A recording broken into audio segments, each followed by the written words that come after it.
anos de atuação na Suprema Corte. Reconhecido pela formação humanista, Marco Aurélio Mello foi nomeado ministro do Supremo Tribunal Federal no lugar de Carlos Madeira, ministro aposentado da Corte.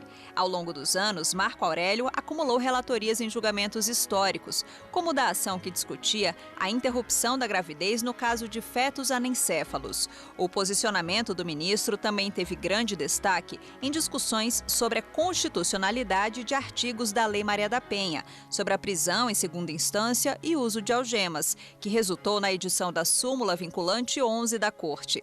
O ministro Marco Aurélio fez história ao sancionar a lei de criação da TV Justiça em 2002. O canal surgiu para divulgar o dia a dia do Poder Judiciário e aproximar o cidadão comum de todas as áreas ligadas à justiça brasileira. Na presidência do Tribunal Superior Eleitoral, o ministro Marco Aurélio realizou a primeira eleição por sistema eletrônico de votação. Isso em 1996. À época, mais de 32 milhões de brasileiros participaram do momento histórico. Além de ministro, Marco Aurélio Mello dedicou parte da trajetória à vida acadêmica. O História e Justiça de hoje entrevista o ministro Marco Aurélio Mello, que completa 30 anos como juiz do Supremo Tribunal Federal. Ministro, é uma honra tê-lo em nosso programa. Começo lembrando a referência que o senhor fez ao passar do tempo, no voto em que proferiu sobre a gestação de fetos anencefálicos. Isso foi em 2012. O senhor citou o padre Antônio Vieira para dizer que o tempo cria avanços científicos que não têm volta. Mas o tempo também muda as pessoas, os comportamentos. Como o tempo mudou o senhor nesses 30 anos? Pois é uma caminhada. Mas o que eu posso dizer é que eu continuo o mesmo juiz. O mesmo juiz de 6 de novembro de 1978. Quando tomei posse no Tribunal Regional do Trabalho da Primeira Região, numa cadeira destinada aos advogados. E fiz uma opção de vida. Magistratura é uma opção de vida. O juiz exerce uma função sublime, que é a função de substituir a vontade das partes em conflito, que não chegaram ao entendimento, e deve fazê-lo como Estado juiz, com pureza d'alma, segundo a ciência e consciência possuídas. Eu costumo dizer, não ocupamos cadeira voltada a relações públicas e nos acostumamos desde cedo a desagradar uma das partes. Creio que, claro, caminhei, me aperfeiçoei na arte de proceder, na arte de julgar, e sou hoje, acredito, um juiz melhor do que eu fui há 40 anos atrás. Vamos agora ouvir uma pergunta do presidente da Corte, ministro Dias Toffoli. É uma alegria me dirigir ao ministro Marco Aurélio e poder fazer aqui esse documento histórico lhe dirigindo uma pergunta. Me disseram que era uma pergunta, mas eu vou fazer aquela pergunta que, na verdade, terá mais de uma questão e depois dar um testemunho. Pergunta que eu faço, querido e prezado ministro Marco Aurélio. Vossa Excelência, nos seus votos, e eu sei, sempre faz questão de analisar a questão fática e a questão da justiça e depois constrói a solução técnica jurídica. É uma sistemática que Vossa Excelência usa e que Vossa Excelência verifica se aquela solução que seja aquilo que Vossa Excelência, pela ciência e consciência, pensa ser aquela melhor solução, mas Vossa Excelência passa por um juízo de validação. Isso está bem explicitado num voto paradigmático de Vossa Excelência, mas não sei, aqui nesse documentário, penso que valeria a pena Vossa Excelência descrever sobre isso. E aproveitando isso, esse ânimo de Vossa Excelência, em 30 anos de Supremo, em muito mais do que 30 anos de magistratura, esse ânimo que Vossa Excelência tem, o que Vossa Excelência tem a dirigir à juventude, aos estudantes, àqueles que às vezes esmorecem ou cansam do seu trabalho, do seu dia a dia. E por último, dizer um testemunho. Estive visitando a Corte Constitucional de Israel e lá havia um movimento para fechar a Corte Constitucional. Me disse a presidente da Corte, o vice-presidente da Corte, a presidente, uma mulher, Esther, que ela queria muito saber como é que era a TV Justiça, porque ela entendia que ao povo e ao cidadão conhecer o funcionamento do judiciário, eles dariam muito mais valor ao judiciário de Israel e eles queriam conhecer o nosso exemplo. E então faço aqui esse testemunho, mas também para fazer uma pergunta. Por que o senhor criou a TV Justiça? Que eu também sou um grande defensor. Caríssimo presidente Toffoli, sempre digo que não julgamos papéis. Julgamos, na missão que apontei como sublime, destinos. E temos que atuar com absoluta espontaneidade. Temos que deixar o espírito fluir. Qual foi a prática adotada desde o primeiro dia de judicatura diante de um conflito? Foi a prática de idealizar para o caso concreto a solução mais justa, que se percebesse como a estampar maior justiça. E, posteriormente, aí sim, já tendo uma ideia sobre o conflito, ir buscar, na denominada dogmática, que é a legislação, o apoio para implementar aquela solução. Evidentemente, se o juiz não encontra, já que a nossa atuação é uma atuação vinculada ao direito aprovado pelo Congresso Nacional, não encontra apoio, ele deve recuar e deve, portanto, procurar o que mais é harmônico com o direito subjetivo, com o direito instrumental, o direito substancial, o direito instrumental, né? Continuo, reafirmo sempre, com o mesmo entusiasmo e busco, seguindo até uma máxima bíblica, dar a cada um o que é seu. Agora procedo com as partes, procedo com os outros como gostaria que também procedessem comigo. Isso aí é o itinerário de vida e permaneceria assim. TV Justiça foi algo que tinha que dar certo.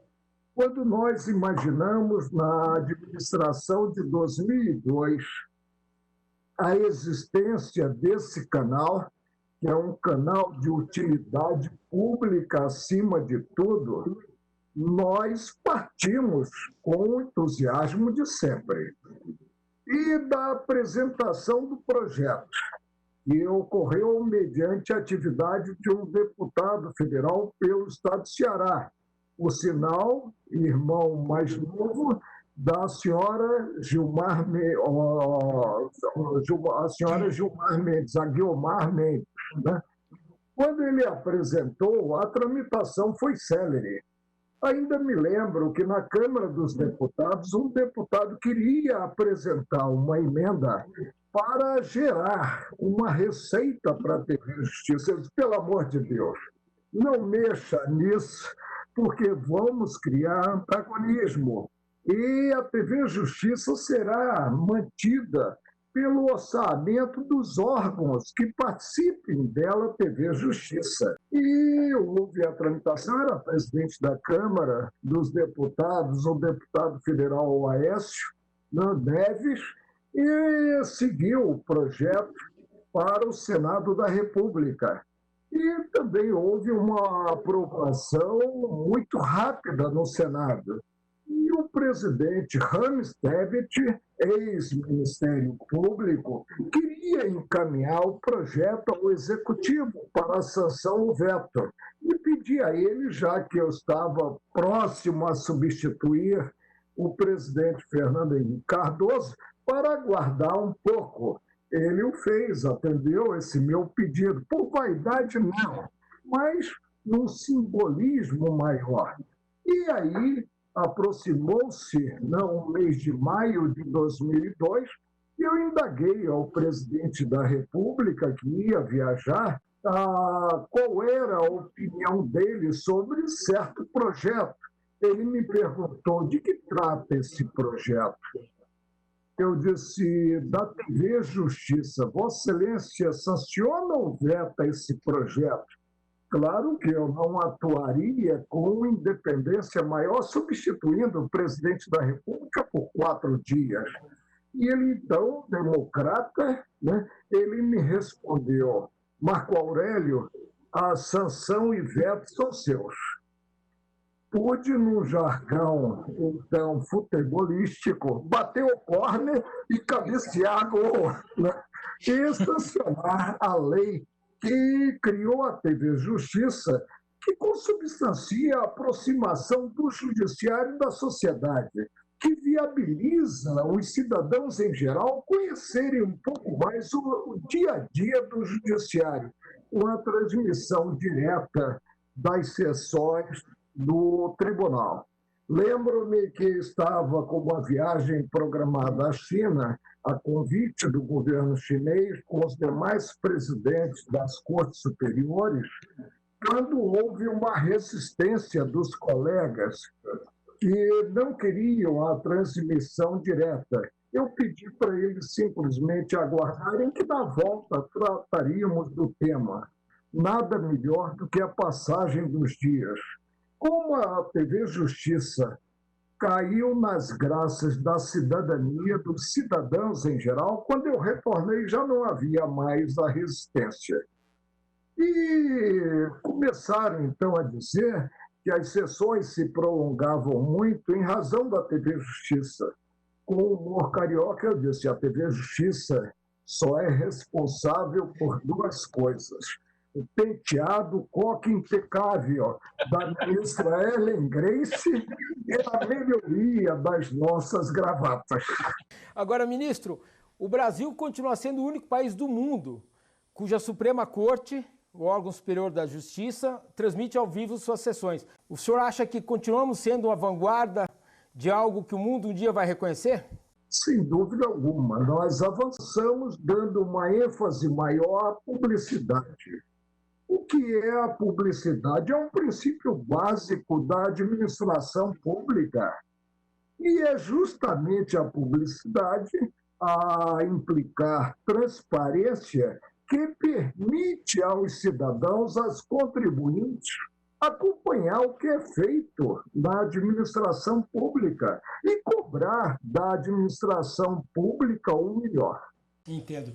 Ministro, o senhor, uma vez, em certa ocasião, quando o senhor interrompeu, suspendeu o processo de revisão constitucional, em uma das matérias, o senhor reconheceu, numa entrevista, que todo mundo está sujeito a paixões. Inclusive juízes, advogados, partes, todo mundo. E o juiz tem a obrigação de, obviamente, se isolar dentro desse processo decisório que o senhor bem relatou aí.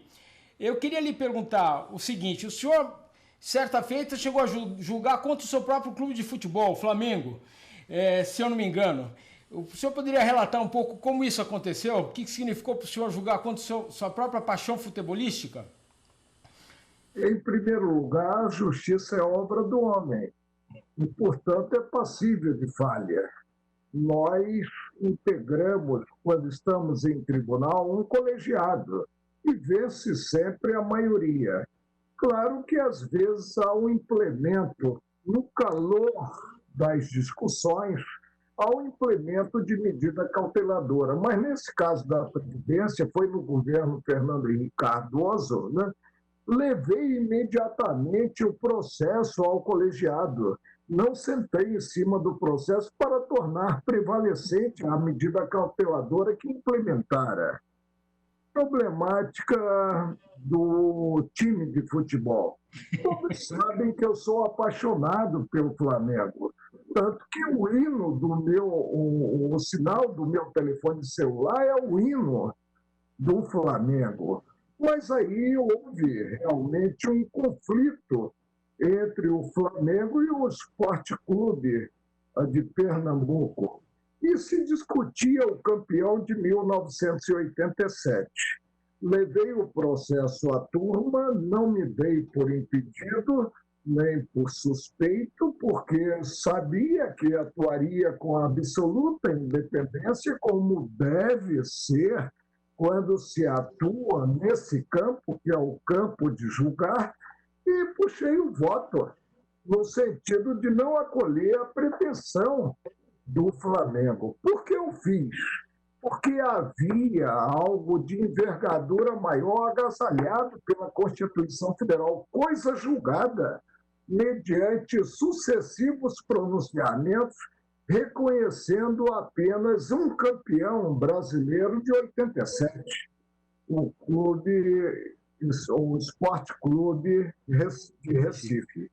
E puxei o voto nesse sentido, houve pedido de vista e reconheço que nunca vi tanta assistência na primeira turma ao julgamento. E fiquei preocupado com o que o colega poderia sustentar, me deixando na fotografia um pouco mal com o meu clube. E ele puxou a divergência, mas foi voz vencida no colegiado e prevaleceu. Prevaleceu a segurança jurídica retratada na coisa julgada. Vamos a um breve intervalo. História e Justiça volta já.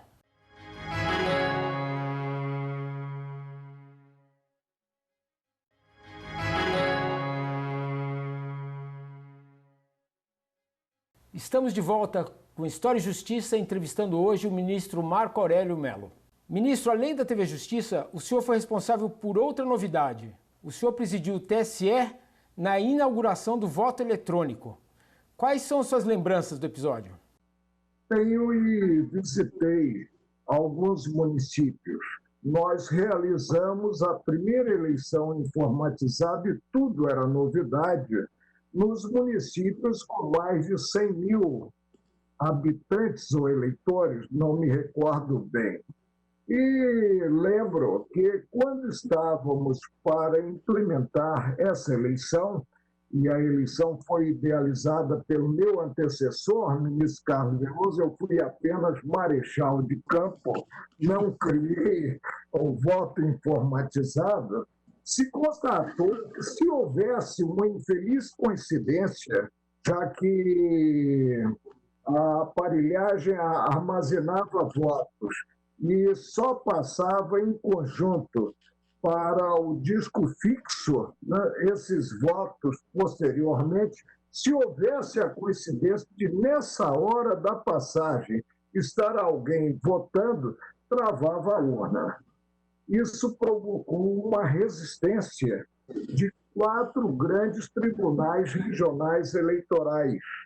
E aí eu disse que não havia retrocesso, não havia como deixar de experimentar, já que se deu a esperança à sociedade da feitura das eleições mediante a informatização. Informatização que tem um lado muito positivo, que afasta o manuseio da cédula pelo homem, afasta o mapismo, a cantada dos votos pelo homem, a interpretação do que é consignado na cédula. Eu disse, olha, nós temos que fazer a eleição, haja o que houver. Se a urna travar na sessão eleitoral, nós teremos lá o que é necessário para voltar ao sistema anterior, ou seja, a votação por cédula.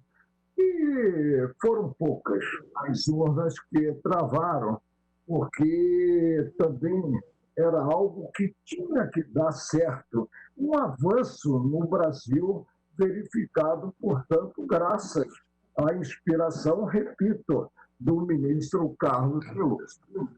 Ministro, vamos agora a uma pergunta da presidente da Associação dos Magistrados Brasileiros, Renata Gil. Estimado ministro Marco Aurélio, vice-decano do Supremo Tribunal Federal, meu conterrâneo do Rio de Janeiro, tem uma longa e bela história na Suprema Corte Brasileira, presenciou fatos históricos relevantíssimos, foi ator importante quando à frente do TSE trabalhou pela fidelidade partidária, é um legado importantíssimo para a nação brasileira. Eu indago do senhor o seguinte: a democracia brasileira, desde que o senhor entrou, após a Constituição de 88, está fortalecida? Ela amadureceu? Ela é suficientemente forte para suportar os ataques que vem sofrendo? Eu digo que suportaremos os solavancos vivenciados nessa quadra tão estranha. Por quê?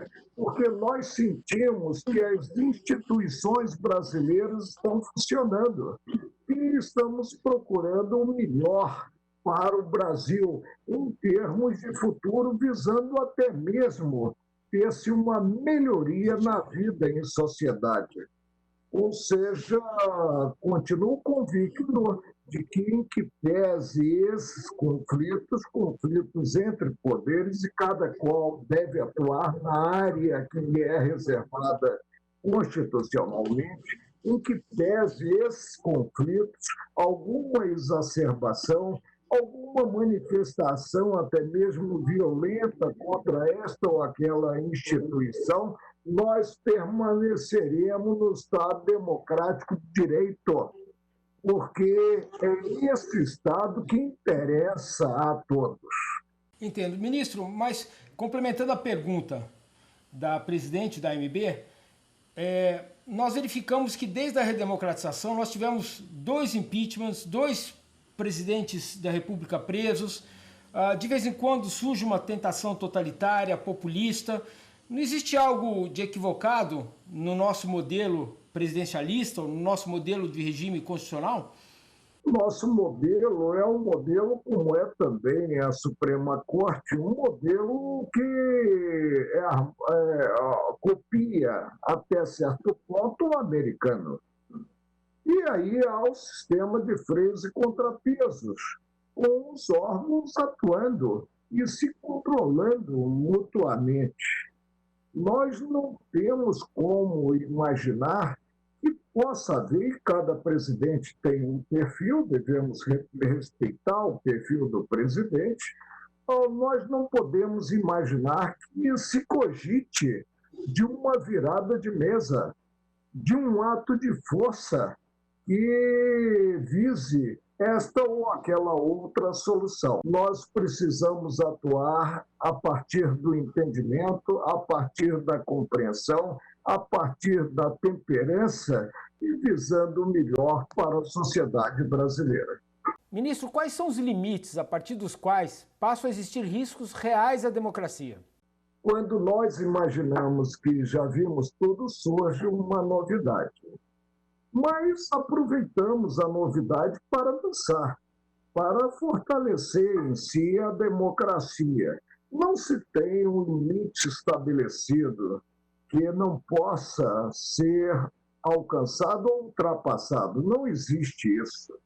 O que existe é uma exacerbação, por vezes, que não contribui em termos de paz social.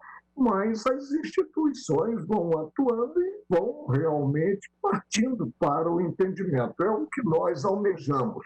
Não é bom quando se ateia da presidência da República um presidente. Isso é um retrocesso. Implica uma repercussão internacional muito grave, muito negativa, já que gera uma certa insegurança. O investidor, por exemplo, estrangeiro, ele quer vir, quer estar num país em que ele possa imaginar o que é possível ocorrer e o que não é possível ocorrer. E que a justiça também seja uma justiça a tempo e modo. Nós precisamos corrigir o nosso sistema processual e aí tentar uma agilidade maior na tramitação dos processos. Ministros brasileiros confinados devido à pandemia da Covid-19 vivem uma dura realidade. O Poder Judiciário não parou. O STF, em especial, continuou cumprindo a sua missão constitucional, só que agora no ambiente virtual. E foi durante uma das sessões virtuais do tribunal que pudemos notar a presença de sua pequena netinha, mostrando a dimensão pessoal e não litúrgica do ministro Marco Aurélio. O senhor pode contar um pouco mais sobre esse episódio? A família é o lastro maior que nós podemos ter nessa passagem finita por aqui. E a presença da Laura, que completou agora, no dia 5 de junho, 3 anos, mostrou o lado humano do juiz. do juiz pai e avô, do juiz bem estruturado na família. E, evidentemente, isso não implicou a possibilidade de eu arregimentá-la como assessora, que seria um verdadeiro nepotismo, né? Então, o que nós temos é que há de se atuar com honestidade de propósito e com absoluta espontaneidade. Eu costumo dizer no colegiado que o colegiado é um somatório de forças. Nenhum dos integrantes do colegiado disputa alguma coisa, as partes é que disputam no processo. E que nós devemos aceitar que tem sempre razão a maioria. Quantas e quantas vezes eu fiquei vencido, isoladamente não convencido, e saí do plenário ou da turma com o mesmo sorriso com o qual eu ingressei no recinto. Isso é que importa. Ao somatório de forças distintas, segundo a formação técnica, a formação humanística de cada qual, e a pessoa atuar com desprendimento, com desassombro. Uma ponderação que eu faço aos jovens, principalmente aqueles que ainda estão nos bancos das faculdades de Direito: leiam o que puderem ler.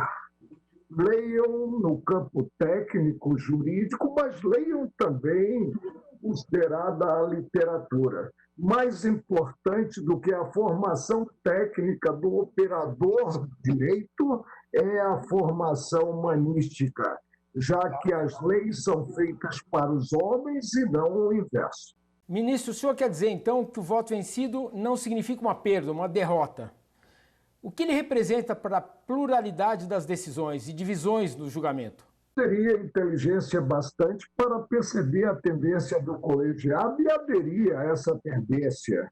Mas sigo com muita fidelidade o meu convencimento, o entendimento que formo sobre a controvérsia. Por isso mesmo, eu não aceito antecipadamente o voto do colega. Eu quero estar na bancada para votar com um vogal de improviso, de forma, como eu disse, absolutamente espontânea. Deixo aqui uma mensagem de afeto de toda a TV Justiça ao senhor, ministro, e pedimos que deixe uma mensagem aos brasileiros. A quadra é uma quadra um pouco preocupante, mas nós devemos acreditar, em primeiro lugar, nas instituições e depois nos homens públicos que estão nos cargos de direção do país. Vamos confiar e vamos fazer o que está ao nosso alcance, visando dias melhores para esta sofrida república que é a República Brasileira. Ministro, foi uma honra tê-lo em nosso programa. Muito obrigado.